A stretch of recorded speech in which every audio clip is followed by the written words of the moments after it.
if they don't honor the agreement, or some things aren't even mentioned in the agreement, it's a memorandum of understanding, but we have an understanding of certain things without writing it. And if they don't honor that, we'll probably go back to bombing them. አሜሪካና ኢራን ስምምነት ፈጽመዋል። ስምምነት መፈጸማቸው እንግዲህ ኢራንን በብዙ ረገድ ተጠቃሚ ያደረጋት ኢራን በጣም ተጠናክራ ለእለ ሀያል ሆና በኢኮኖሚ ረገድ ተጠናክራ የምትወጣበትን እድል ነው የፈጠረው ማለት ነው። አሁን ኔታንያሁ አጣብቂኝ ውስጥ የሚገቡበት ሁኔታ ከፍተኛ ነው። የተከፈተው ዘመቻ ጠብ የሚል ነገር አለመጣም። የአሜሪካውን አምባሳደር ጨምሮ ሌሎች አምባሳደሮች የአውሮፓ አምባሳደሮች ወደ ትግራይ ወደ መቀሌ ለመሄድ ዝግጅት እያደረጉ እንደሆነ ተሰምቷል። ተጨማሪ ጦር በዚህ በአዲግራትና በዛላምበሳ ከዛ በኤርትራ አድርጎ ወደ ሱዳን ለመሄድ እንቅስቃሴ እንዳደረገና እንደውም ዛላምበሳ አካባቢ ከድሮን ጥቃት ከተለመደው የድሮን ጥቃት ራሳቸውን ለመሸሸግ ተራራዎች ላይ እዛ አካባቢ ተሰማርተው እንደመሸጉና የድሮን ጥቃቱ እንደሌለ እርግጠኛ ሲሆኑ ወደ ኤርትራ ለመሻገር በዝግጅት ላይ እንደሆኑ መረጃዎች እያሳዩ ነው ማለት ነው። ከዚህ ቀደም የግብጽ መንግስት ህዳሴ ግድብን ልታፈነዳው ትችላለች ብለው ነበር። እንግዲህ ይሄ ከአንድ የአሜሪካ ፕሬዚዳንት ወይም በጣም ካደገ ሀገር ፕሬዚዳንት የሚጠበቅ አይደለም እና አሁንም ምን ብለዋል? የናይል ወንዝ እየቀነሰ ነው፣ ግብጽ ኢፍትሃዊ በሆነ መልኩ እየተጎዳች ነው። እንግዲህ እንዲህ ብለው ነው እንግዲህ ግብጽንና ኢትዮጵያን ለማሸማገል የሚሰናዱት ማለት ነው። እንግዲህ የዩኬ መንግስት በዚህ በሂውማን ራይት ካውንስል ስብሰባ ነበር ጄኔቭ ላይ። እዛ ጄኔቭ ላይ ጠንከር ያለ ማስጠንቀቂያ ለኤርትራ መንግስት አስተላልፏል። የአሜሪካውን አምባሳደር ጨምሮ ሌሎች አምባሳደሮች የአውሮፓ አምባሳደሮች ወደ ትግራይ ወደ መቀሌ ለመሄድ ዝግጅት እያደረጉ እንደሆነ ተሰምቷል።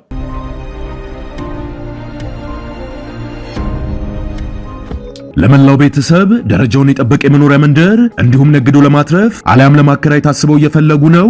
ይህ ትክክለኛው ጊዜና እርሶን የሚመጥን ቦታ ነው። እንደ ወትሮ ለደንበኞች ጥያቄ ተገቢ መልስ የሚሰጠው ድርጅታችን አሁንም ለመጨረሻ ጊዜ የንግድ ሱቆችን በደራችሁ መሃል መርካቶ አሊያም የመኖሪያ ቤቶችን ባሸበረቀችው ፒያሳ ሲያቀርብሎ በታላቅ ደስታ ነው። ደረጃውን የጠበቀ የንግድ ሞል በመሃል መርካቶ በ11 በ16 በ22 እና በ32 የካሬ ስፋት በፈለጉት የወለል አማራጭ በ440 ሺህ ብር ቅድመ ክፍያ አሊያም በ1.7 ሚሊዮን ብር ጠቅላላ ክፍያ ጀምሮ በቅናሽ መግዛት ይችላሉ።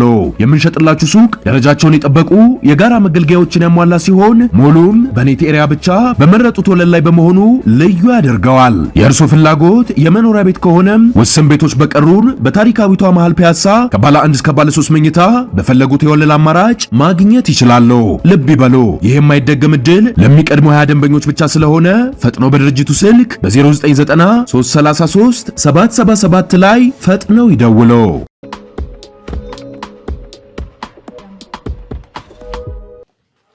ሰላም ጤና ይስጥልኝ ውድ ተመልካቾቻችን፣ ልዩ የትንታኔ ዝግጅታችንን ጀምረናል። እንደተለመደው የሀገር ውስጥ የቀጠናው ብሎ የዓለም አቀፍ ሁነቶችን የተካተተበት ይህ ዝግጅታችንን አሁን ጀምረናል። እንደተለመደው ቻናላችንን ላይክ እና ሰብስክራይብ እያደረጋችሁ እስከ ፕሮግራማችን መቋጫ ድረስ አብራችሁ እንድትቆዩ ከወዲሁ ጠይቃችኋለሁ። ከአገር ውስጥ እንግዲህ አጠር ያለው መረጃ ምንድነው? የአሜሪካውን አምባሳደር ጨምሮ ሌሎች አምባሳደሮች የአውሮፓ አምባሳደሮች ወደ ትግራይ ወደ መቀሌ ለመሄድ ዝግጅት እያደረጉ እንደሆነ ተሰምቷል። ምናልባት የዶክተር ደብረጽዮን የሚመራው ህገወጥ የሆነው የቲፒኤልኤፍ ነካች የዲፕሎማሲው መስክ የተወሰነ እውቅና እያገኘ ይመስላል። ከኦባሳንጆ ጉብኝት በኋላ ምናልባት ያገኘው ጥቅም ተብሎ ሊወሰድ የሚችለው እንግዲህ ሌሎች የአውሮፓ ሀገራትም እንግዲህ ከዚህ ቀደም እነ ጌታቸው ረዳ ትግራይ በነበሩበት ጊዜ በአብዛኛው ጊዜ የአውሮፓ አምባሳደሮች ሲመላለሱ እናይ ነበረ። እንደውም በአንድ ሀገር ውስጥ እንዴት የአውሮፓ አምባሳደር ወይም ዲፕሎማት ኮሚኒቲው ቀጥታ ወደ አንድ ክፍለ ሀገር ይሄዳል የሚል ትችት ይቀርብ ነበር እና አሁን አቶ ጌታቸው ረዳ ከትግራይ ወደ ማዕከል ከመጡ በኋላ የቲፒኤልኤፍ አጠቃላይ የዲፕሎማሲው ቁመና ቆፈን ውስጥ የገባ ይመስል ነበረ። ጥቂት አሁን በኦባሳንጆ መጎብኘት የመነቃቃት ያሳየ ይመስላል። በእርግጥ ነው ወይስ አይደለም የሚለው ነገር እንግዲህ በቀናት ውስጥ የምናየው ነገር ነው። ከዚሁ ጋር ተያይዞ እንግዲህ የቢቢሲ ትግርኛው ያወጣው መረጃ ትኩረትን የሚስብ ነው። በትግራይ ውስጥ ያለው ህገወጥ የሆነው ምልመላ ወይም ደግሞ አስገዳጅ የሆነው ምልመላ፣ አፈሳ በየቤት ውስጥ ልክ እንደ ናሽናል ሰርቪስ ከናሽናል ሰርቪስም ከፍ ያለ ከብሔራዊ ውትድርናም ከፍ ያለ በጣም አግሬሲቭ በሆነ መልኩ እድሜያቸው ለውትድርና ያልደረሱ በሙሉ እየታፈሱ ወደ ካምፕ እንደሚታጎሩ የተለያዩ የመረጃ አውታሮች ያወጡ ነበረ። አሁን የቢቢሲ ትግርኛም ይህን ነገር በደንብ አረጋግጦታል። ነገር ግን ጀነራል ፍስሐ ማንጁስ የተባሉት እርሳቸው ምላሽ የሰጡበት ሁኔታ በጣም ትኩረትን የሚስብ ነው። ምንድን ነው ያሉት? የክልሉን መንግስት ጠይቁት፣ የክልሉ መንግስት መልምሉ ብሎ ትእዛዝ አውርዶልን ነው። በዚህም መሰረት እንግዲህ እየመለመልን አጠቃላይ አደረጃጀቱን እያጠናከርን ነው የሚል ነገር ተናግረዋል። እንግዲህ እርሳቸው መንግስት ያሉት ያው የዶክተር ደብረጽዮን ቡድን በደንብ ትእዛዝ ወደ ወታደራዊ ክንፍ ትእዛዝ አስተላልፎ ከዛ በኋላ በቀላሉ ተደራጅተው ሚሊተሪ ቁመናቸውን በደንብ እንዲያጠናክሩ ከዛ የመጣ ትእዛዝ እንደሆነ ተናግረዋል። በእርግጥ ይሄ ነገር ውሃ የሚያነሳ ነው አይደለም የሚለው ነገር፣ ምክንያቱም በትግራይ ውስጥ ያለው ሙሉ ለሙሉ ስልጣኑን የያዘው የቲፒኤልኤፍ ወታደራዊ ፍንካች ነው። የፖለቲካ ክንፉ የነ ደብረጽዮን ለሲምቦል ነው እንጂ የተቀመጠው በዋነኛነት የሚሊተሪ ዊንጉ በደንብ ኦፕሬት እንደሚያደርገው በጋድ የተመለከተ ነው እና የወታደራዊና የፖለቲካ ዘርፍ ተብሎ የተከፋፈለ ነገር የለም። ኢቨን ቲፒኤልኤፍ በስልጣን ላይ በነበረበት ጊዜም ይህን ካልቸርም አያውቀውም። ወታደራዊና ፖለቲካዊ ክንፍ ኦልሬዲ መርጅድ የሆነ ነው። በአብዛኛው ጊዜ የወታደራዊ ክንፉ አድራጊ ፈጣሪ ሲሆን ተመልክተናል ማለት ነው። እንግዲህ ይህችን አጠር ያለ መረጃ ወደ እናንተ ካደረስኩ ወደ ቀጣይ መረጃ ከማለፌ በፊት ቻናሉን ላይክ እና ሰብስክራይብ እንድታደርጉ በድጋሚ እየጠየኳችሁ ከአፍታ ቆይታ በኋላ እመልሳለሁ።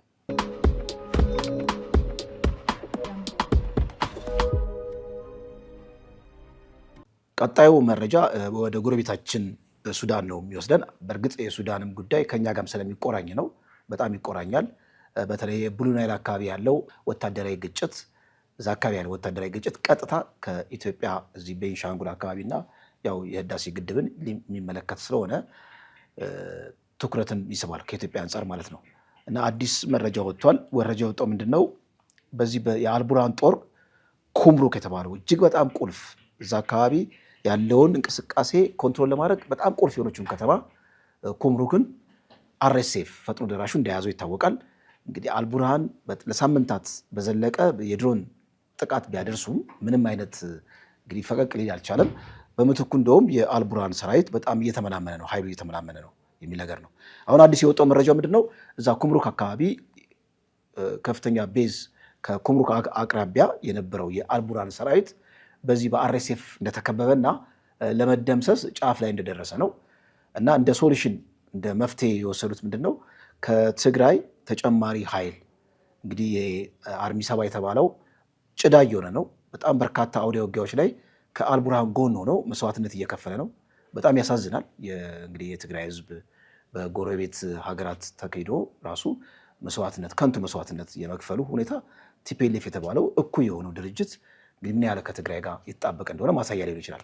እና አሁን የወጣው መረጃ ምንድን ነው? ከትግራይ ውስጥ ተጨማሪ ኃይል ተጨማሪ ጦር በዚህ በአዲግራትና በዛላምበሳ ከዛ በኤርትራ አድርጎ ወደ ሱዳን ለመሄድ እንቅስቃሴ እንዳደረግና እንደውም ዛላምበሳ አካባቢ ከድሮን ጥቃት ከተለመደው የድሮን ጥቃት ራሳቸውን ለመሸሸግ ተራራዎች ላይ እዛ አካባቢ ተሰማርተው እንደመሸጉና እንግዲህ የድሮን ጥቃቱ እንደሌለ እርግጠኛ ሲሆኑ ወደ ኤርትራ ለመሻገር በዝግጅት ላይ እንደሆኑ መረጃዎች እያሳዩ ነው ማለት ነው። እንግዲህ ምንድነው የቲፒኤልኤፍ ቅድም ያነሳሁት መረጃ አለ። ግዳጅ የሆነ የግዳጅ አፈሳ አለ። በጣም በርካታ የሆኑ ወጣቶች ወደ ወታደራዊ ካምፕ ይገባሉ። ይሄ ሁሉ እንግዲህ አጠቃላይ የወታደራዊ ዝግጅት ጎረቤት አገር ለሚከናወነውም ጦርነት ልክ እንደ መርሰነሪ ልክ እንደ ቅጥረኛ ቲፒኤልኤፍ ወደዛ እያሰማራ ነው ማለት ነው።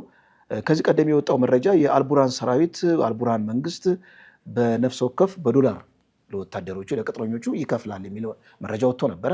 ከዛ በኋላ ግን ያለው ነገር ምንም አፕዴትድ የሆነ ነገር አልሰማንም። ዞሮ ዞሮ ግን ቅጥረኛ ወታደሮችን ወደዛ በማሰማራት ቲፒኤልኤፍ የተወሰነ ገቢ እንደሚያገኝ እንግዲህ እርግጠኛ ነው ማለት ነው። ማለት ገቢ ያገኛል በእነዚህ ወታደሮች። እነዚህም ቅጥረኛ ወታደሮችን ከትግራይ መልምሎ በግዳጅ አሰልጥኖ ወደ ሱዳን በማሻገር እንግዲህ በምትኩ የሚያገኛቸው የዶላር ገቢ ያለ ማለት ነው። የሚያሳዝን ነው። እንግዲህ በዛ በአልቡርሃን ሰራዊት እዛ አካባቢ ድል ከተቀዳጀ እዚህ ብሉ ናይል አካባቢ ድል ከተቀዳጀ ለኢትዮጵያ እጅግ በጣም አደገኛ ነው። አንደኛ የግብፅ ኢንተረስት አለ። ግብፅ እዛ አካባቢ በዋነኛነት ፋይናንስ የምታደርገው እንደውም በአንድ ወቅት የሱዳን አማጺ የግብፅን ሰራዊት ከቦ እንደነበረ ዜና አውታሮች አውጥቶት ነበር። ይህን ነገር በደንብ በግልጽ አይተናል። እና እዛ ብሉ ናይል አካባቢ ኩምሩክን አልቡርሃን መልሶ መያዝ ከቻለ በቀጥታ የግብፅ እዛ አካባቢ እጇን ታስገባለች። ግብፅ ብቻ አይደለም ቲፒኤልኤፍ አሁን እዚህ ቅጥረኞቹ የቲፒኤልኤፍ ሰራዊት እዛ አካባቢ በደንብ አድርገው ራሳቸውን አደራጅተው ወደ ቤንሻንጉል ጉሙዝ ካለው አማጺ ጋር ራሳቸውን ኔትወርክ ፈጥረው ከዛ እዛ አካባቢ ያለውን የፖለቲካ ንዝረት በከፍተኛ ሁኔታ ሊያሳድጉበት የሚችልበት ሁኔታ ከፍተኛ ነው እና በጣም ጥንቃቄ የሚያሻው ነው። የአካባቢ እንግዲህ እንደምታወቀው ያው የህዳሴ ግድብ እንዳለ ይታወቃል። እንዲሁም ደግሞ ቀጠናው ለወታደራዊ ግጭት እጅግ በጣም የተመቸ ነው። ምክንያቱም ሰፊ የሆነ ቀጠና ነው። ብዙ ለመንግስት ቁጥጥር ራሱ የማያመች አካባቢ ስለሆነ በጣም ጥንቃቄ ያሻል እና የአልቡርሃን ሰራዊት ተከቦ ለመደምሰስ ዋዜማ ላይ ነው ያለው። ነገር ግን ይህን ለመታደግ ደግሞ ከቲፒኤልኤፍ ከትግራይ ተመልምለው ወደዛ እየሄዱ ያሉ ሰራዊቶች አሉ ማለት ነው። ይሄ መረጃ ወጥቷል። እንግዲህ ቲፒኤልኤፍ ሰራዊት ምን ያህል ይሳካለታል የሚለው ነገር እንመለከተዋለን ማለት ነው። ወደ ቀጣይ መረጃ ከማለፊ በፊት ቻናሉን ላይክ እና ሰብስክራይብ እንድታደርጉ እየጠየኳችሁ ከአፍታ ቆይታ በኋላ እመለሳለሁ።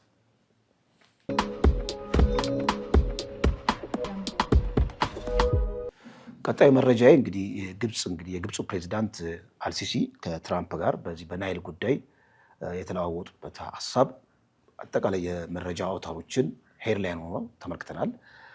እንደተለመደው እንግዲህ ትራምፕ ግድ የላቸውም፣ ችግር የለባቸውም፣ ለዲፕሎማሲ ፕሮቶኮልም አይጨነቁም እና ማንኛውንም ሀሳብ በጣም ዊርድ የሆኑ ለሚዲያ ግብዓት ራሱ የማይበቁ እጅግ በጣም ዘግናኝ የሆኑ ሀሳቦችን እሳቸው ሲሰነዝሩ ተመልክተናል። ከዚህ ቀደም የግብፅ መንግስት ግብፅ ህዳሴ ግድብን ልታፈነዳው ትችላለች ብለው ነበር። እንግዲህ ይሄ ከአንድ የአሜሪካ ፕሬዚዳንት ወይም በጣም ካደገ ሀገር ፕሬዚዳንት የሚጠበቅ አይደለም። ከዛ በኋላ ያው ስልጣኑን እንግዲህ በዲሞክራቱ ባይደን ተሸንፈው የዛ ጊዜ የነበረውን እንግዲህ የፖለቲካ ሁኔታ እናውቀዋለን። ከዛ ጋብ አለ ጉዳዩ። አሁን ደግሞ ትራምፕ ወደ ስልጣን ከመጡ በኋላ በተደጋጋሚ በናይል ጉዳይ፣ በአባይ ጉዳይ፣ በዚህ በህዳሴ ግድብ ጉዳይ የሚሰነዘሩት ሀሳብ ግራ የሚያጋባ ነው። ከዚህ ቀደም ምን ብለዋል? የህዳሴ ግድብን ፋይናንስ ያደረገችው አሜሪካ ነች ብለዋል። ምንም ተጨባጭ መረጃ የለም። ይሄን በአደባባይ ተናገሩ። ይሄ እንግዲህ የአሜሪካ አቋም ነው ማለት አይደለም። ከእሳቸው ከትራምፕ ግለሰብና የሚመነጭ ነው። እሳቸው የሚከተሉት የዲፕሎማሲ መንገድ ትራንዛክሽናል ዲፕሎማሲ ይባላል። ትራንዛክሽናል ማለት ልክ እንደ ነጋዴ ማለት ነው። ሱቅ ለመሄድ ሱቅ ሄደን ግብይት የግድ ገንዘብ መያዝ አለብን። ከዛ ደግሞ የሱቁ ደግሞ ነጋዴው ደግሞ በዛ ገንዘብ ለእኛ የሚሰጠን በልዋጭ መልክ የሚሰጠን እቃ አለ ማለት ነው። እና ልክ እንደዚህ አይነት ዲፕሎማሲ ነው የሚከተሉት። ዊርድ የሆነ በጣም ያልተለመደ በአሜሪካ ራሱ የዲሞክራሲ ካልቸር ወይም የፖለቲካ ካልቸር ፖፕሊስት ናቸው። ፖፕሊስትነታቸውም ትንሽ ወጣ ያለ ፖፕሊስት የህዝበኝነት ካራክተራቸው ትንሽ ለየት ያለ ነው የትራምፕ ማለት ነው። በአንድ ወቅት ምን ብለዋል? እንደውም የዩክሬንን ፕሬዚዳንት አይ እኛ ለጦርነቱ የምናወጣው ወጪ በጣም እየናረ ነው፣ ስለዚህ ውድ የሆነውን እጅግ በጣም የከበረውን ማዕድን እንግዲህ ለእኛ በምትኩ እንድሰጥ እንጠይቃለን ብለዋል። በአደባባይ ነው የተናገሩት። ይሄ በኮሪደር ወይም ደግሞ ከመጋረጃው በስተጀርባ የስቴት ሴክሬት ሆኖ የአጠቃላይ የሀገር ሴክሬት ሆኖ ከውስጥ የሚጎነጎን ሴራ ነው እንጂ በአደባባይ ይነገር አይደለም። እና ትራምፕ ወፈፌ ስለሆኑ በአደባባይ ሲናገሩ እንሰማለን። እና አሁንም ምን ብለዋል? የናይል ወንዝ እየቀነሰ ነው፣ ግብፅ ኢፍትሐዊ በሆነ መልኩ እየተጎዳች ነው። እንግዲህ እንዲህ ብለው ነው እንግዲህ ግብፅንና ኢትዮጵያን ለማሸማገል የሚሰናዱት ማለት ነው። በፊቱ በነበራቸው ስልጣን ላይ የሶስትዮሽ ስምምነት ለማድረግ ጥረው ነበረ በሱዳን በኢትዮጵያና በግብፅ መካከል። ከዛ በኋላ ኢትዮጵያ ሰነዱ ላይ አልፈርም በማለቷ ቀርቷል ማለት ነው። እና አሁንም ግብፅ እንግዲህ ልክ ይህንን ጉዳይ ልክ እንደ ትልቅ የዲፕሎማሲ ድል ቆጥረው የሚዲያ ርዕሰ ወሬ ሆኖ ሰምተናል። ሚዲያዎችንም ሲያሞቅ ተመልክተናል። በእርግጥ በግብፅና በኢትዮጵያ መካከል በእንደዚህ አይነት ኮንስፓይረሲ ችግሮቻችን መፍታት ይችላል ወይ? በእርግጥ የኢትዮጵያና የግብፅ ሽኩቻ እንዲህ በሶስተኛ ወገን እጅግ በጣም አይን ባወጣ መልኩ አድሏዊ በሆነ መልኩ አሸማጋይ ሊፈታ ይችላል ብለን ስንጠይቅ ይሄ እንግዲህ ታሪክ እንደሚነግረን ይሄ ነገር እንደማይሆን ነው። ግብፅ አክቹዋሊ በዲፕሎማሲው መንገድ ብቻ አይደለም በቀጥታ በኃይል ጣልቃ በመግባትም ስራዎችን እየሰራች እንደሆነ እየተመለከትን ነው። ራሳቸው የግብፅ ራሱ ታላላቅ ባለስልጣናት ትልልቅ ባለስልጣናት ቱባ ባለስልጣናት ማለት ነው በአደባባይ አይ ግብፅ ፕላን ቢ መተግበር ትጀምራለች፣ እስካሁን የሄደችበት የዲፕሎማሲ መንገድ አዋጭ አይደለም፣ ስለዚህ ፕላን ቢ እንተገብራለን። ኢትዮጵያ በህዳሴ ግድብ አማካኝነት ከፍተኛ የሆነ ኪሳራ ደርሰብናለች ግብፅ ላይ በመሆኑም ያንን እንግዲህ ካውንተር ለማድረግ ቀጥታ የራሳችን ፕላን ቢ ያለን ብለዋል። ፕላን ቢ ማለት ቀጥታ ወደ ጦርነት እስከ መሳተፍ የሚያደርስ ነው ብለው ነበረ። እየተመለከተው ነው እንግዲህ በዚህ በብሉ ናይል መስመር የአልቡርሃን የሻዕቢያና አጠቃላይ ቲፒኤልኤፍ የነዚህ ጥምረት አለ ቪዛቪስቱ ኢትዮጵያ። ከዚህ ባሻገር ደግሞ ከኤርትራ ጋር እጅግ በጣም መርህ አልባ የሆነ ግንኙነት ያልተቀደሰ ጋብቻ የፈጠሩበትና ቀጥታ ከኢትዮጵያ ጋር የሚገናኙ የፖለቲካ ሁነቶችን ኪሳራዎችን ኢትዮጵያ ላይ ፖለቲካ ኪሳራዎችን ለማድረስ ሁለቱ ሀገራት ባልተቀደሰ ጋብቻ እንዲጣመሩ በአደባባይ ተመልክተናል። እንዲሁም ደግሞ ኢትዮጵያ ውስጥ ያለውን የፖለቲካ አጠቃላይ ምስቅልቅል በቲፒኤልኤፍ አማካኝነት እንግዲህ ሀርትቢቱን የኢትዮጵያ ያለውን የፖለቲካ እውነት ሀርትቢቱን በቲፒኤልኤፍ አማካኝነት ለማድመጥ የሚሞክሩበትን ሁኔታ ተመልክተናል እና አይደለም በዲፕሎማሲው መንገድ ከዚህ በሁለትዮሽ ከአሜሪካ ጋር በመነጋገር ወይም ከሌሎች ሀገራት ጋር በማነጋገር ከዛ ባለፈ ቀጥታ እጇን ያስገባችበትና ግብፅ በማንኛውም ቅጽበት ኢትዮጵያ ያለው የፖለቲካ ሁነት ውስጣዊ ችግር እንዲባባስና ያ የተባባሰው ችግር ደግሞ ድንክዬ ሀገር ሆና እንድትቀጥል ኢትዮጵያ ብዙ ስራዎችን እንደሚሰሩ ተመልክተናል። በእርግጥ ይህ ሲባል ኢትዮጵያ ውስጣዊ ችግሯን ወደ ሶስተኛ ወገን ብቻ ማሳበብ አለባት የተባለ አይደለም። ውስጣዊ ችግሯን ለመፍታት ከመንግስት ወገን ከተፋላሚ ወገኖች ከሚመለከታቸው ወገኖች ቁጭ ብሎ ችግርን መፍታት ይኖርብናል። በተለይ መንግስት የፖለቲካ ቁርጠኝነቱን በጣም በከፍተኛ ሁኔታ ሊያሳይ ይገባል። ውስጣዊ ችግር፣ ውስጣዊ ቀዳዳ፣ ውስጣዊ ሽንቁር በጣም በሰፋ ቁጥር በቀላሉ ለግብፅ ለሻዕቢያ መግቢያ በቀላሉ ኢትዮጵያ ላይ ችግር ለመፍጠር የሚችሉበትን አማራጭ እንፈጥርላቸዋለን ማለት ነው፣ ወይም ደግሞ እናመቻችላቸዋለን። ስለዚህ ትልቁ የቤት ስራ ከራሳችን ነው። የራሳችን የቤት ስራ መስራት ምናልባት ግብፅ የምትከተለው ከኢትዮጵያ አንጻር የምትከተለው እጅግ በጣም አውዳሚ የሆነ የፖለቲካ እንቅስቃሴን መሸበብ ይቻላል። ወደሚቀጥለው መረጃዬ ከማለፊያ በፊት ከአፍታ ቆይታ በኋላ መለሳለሁ።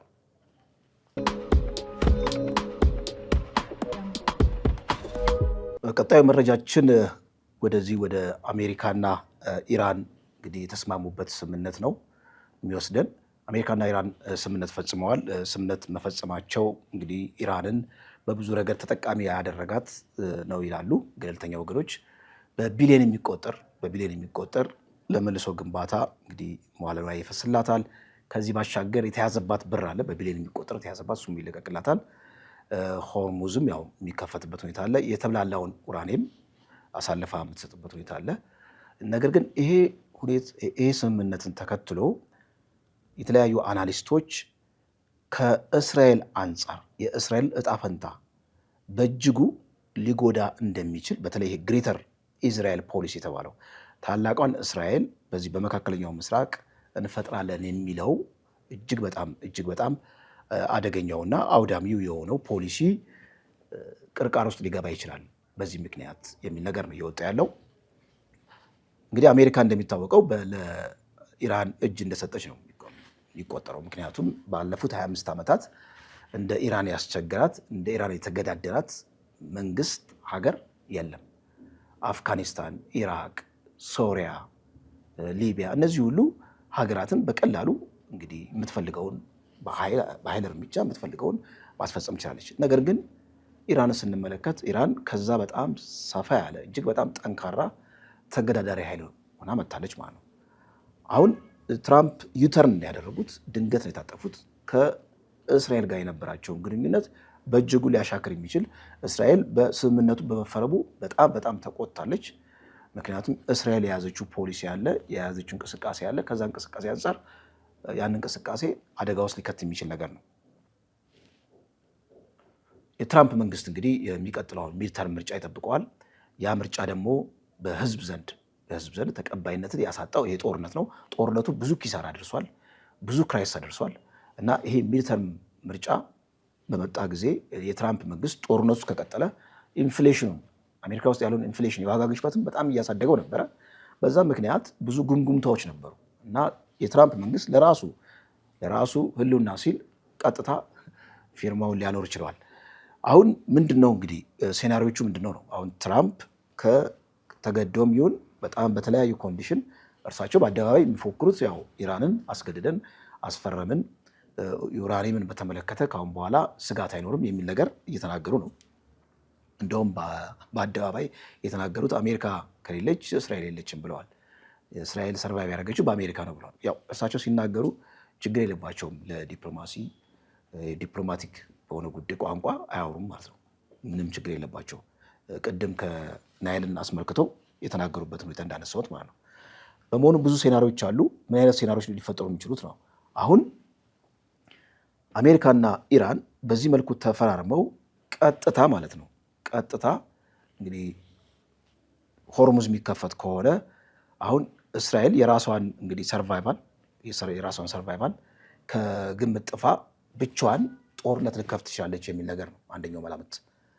የባላስቲክ ሚሳይልን በማምረት ቀጥታ ወደ ኢራን ጦርነት ልከፍት ትችላለች የሚል ነገር ነው። ይሄ ግን ጦርነት መክፈቷ አያዋጣትም፣ ያላትን አቅም የሚያሳንስ ነው። እንደውም ያለውን እንግዲህ የኢኮኖሚ ቀውስ የሚያባበስ ነው የእስራኤልን እና በራሷ ሌጣውን መክፈቷ ምንም አይነት ፋይዳ አይኖረውም የሚል ነገር ነው። ሌላው ትልቁ አደጋ አሁን አሜሪካና እንግዲህ ኢራን ፊርማውን ከተፈራረሙ በኋላ ያለው የፖለቲካ እውነት በጣም የተለወጠ ነው። ከዚህ ቀደም እንደነበረው አይደለም።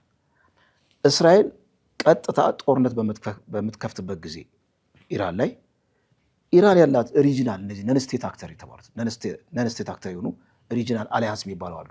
ሄዝቦላ፣ ሐማስ፣ ሁቲ እነዚህ ሁሉ አጠቃላይ የኢራን ሳተላይት የሆኑ ኃይሎች ናቸው እና ከነዚህ ጋር ያለው ቁርኝት ከዚህ ቀደም ከነበረው ቁርኝት በጣም ጠንክረዋል የሚል ነገር ነው እና ለእስራኤል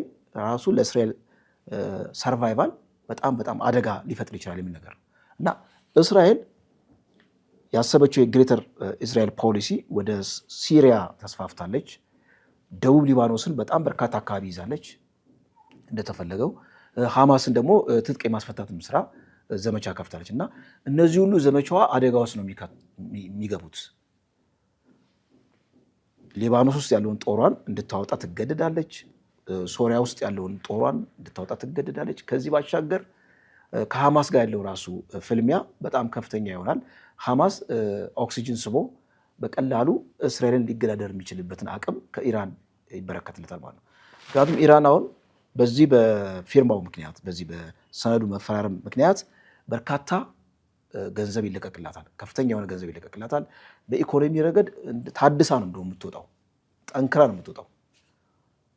እንደየ አስፈላጊነቱ ሆርሙዝንም ልዘጋ ትችላለች ማለት ነው። እስራኤል እንደዚህ በጣም ደም አፋሳሽ ጦርነት ውስጥ የምትገባ ከሆነ ስለዚህ ኢራን ሪጂናል ፓወር ሆና ነው የወጣችው በዚህ ከአሜሪካ ጋር በተፈራረመችው ፊርማና በዚህ አግሪመንት ምክንያት አንድ ሌላ ሀያል የሆነ ኃይል ሚድል ኢስት ውስጥ እንደወጣ ነው የሚቆጠረው በዚህ ጦርነት ነው ማለት ነው። ኢራን በብዙ ረገድ አትርፋለች።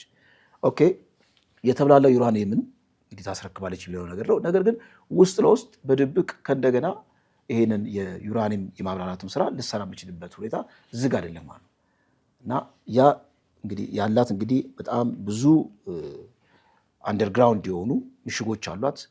የሚሳኤል ከተማ አላት። እነሱ ሁሉ አልወደሙም፣ ችግር የለውም። ይሄ ዩራኒየም የተብላላውን እሱን በማስወገድ ከእንደገና ሌላ ዩራኒየም ማብላላትን ስራ የማትጀምርበት ሁኔታ የለም እና ኢራን በጣም ተጠናክራ ልዕለ ሀያል ሆና በኢኮኖሚ ረገድ ተጠናክራ የምትወጣበትን እድል ነው የፈጠረው ማለት ነው። ትራምፕ ተገደው ነው ዩተርን ያደረጉት። አሁን ኔታንያሁ አጣብቂኝ ውስጥ የሚገቡበት ሁኔታ ከፍተኛ ነው። እስካሁን ድረስ የተከፈተው ዘመቻ ጠብ የሚል ነገር አለመጣም እና በራሷ ጦርነቱን ልከፍት ትችላለች። ሞሳድ ከፍተኛ ስራዎችን ሰርቶ እንግዲህ የራሱን እንግዲህ አስርጎ የማስገባት መሪዎችን የመግደል የተለያዮችን ስራዎች የመስራት ስራ እንግዲህ ይቀጥላል ማለት ነው እና ብዙ በጣም አንፕሬዲክተብል የሆኑ እጅግ በጣም አደገኛ የሆኑ የፖለቲካ ሁነት ሊፈጠሩ እንደሚችሉ ተንታኞች እያስጠነቀቁ ያሉበት ሁኔታ ነው ያለው። ከዚሁ ከኢራን ጋር የሚያያዝ ግን ከጦርነቱ ጋር የማያያዝ ነው። ሰሞኑን እንግዲህ እየተካሄደ ካለው የዓለም ዋንጫ ጋር በተያያዘ እንግዲህ የኢራን ብሔራዊ ቡድን አንድ ለየት ያለ ነገር አድርጓል። በተጫዋቾቹ እንግዲህ እዚህ ደረት ላይ 168 የሚል ምልክት አለ። ያ 168 ምንድን ነው የሚያሳየው? ሚናብ 168 ተብሎ ተሰይሟል። ኢራን እንግዲህ በአሜሪካ ቦምብ ቶም ሃውክ ቦምብ ስትደበደብ በሚናብ በግፍ የተገደሉት 168 ህጻናት ሴት ተማሪዎችን ለማስታወስ ነው። ምንም እንኳን በአሜሪካን ባለስልጣናት ብዙ ጫና ቢደረግበትም ከኒውዚላንድ ጋር እንግዲህ የመጀመሪያውን ጨዋታ አድርጎ ሁለታቸው ወጥቷል። የኢራን ብሔራዊ ቡድን ማለት ነው። ወደ መጨረሻው መረጃ ከማለፊያ በፊት ከአፍታ ቆይታ በኋላ እመለሳለሁ። ለመላው ቤተሰብ ደረጃውን የጠበቀ የመኖሪያ መንደር እንዲሁም ነግዶ ለማትረፍ አሊያም ለማከራየት ታስበው እየፈለጉ ነው?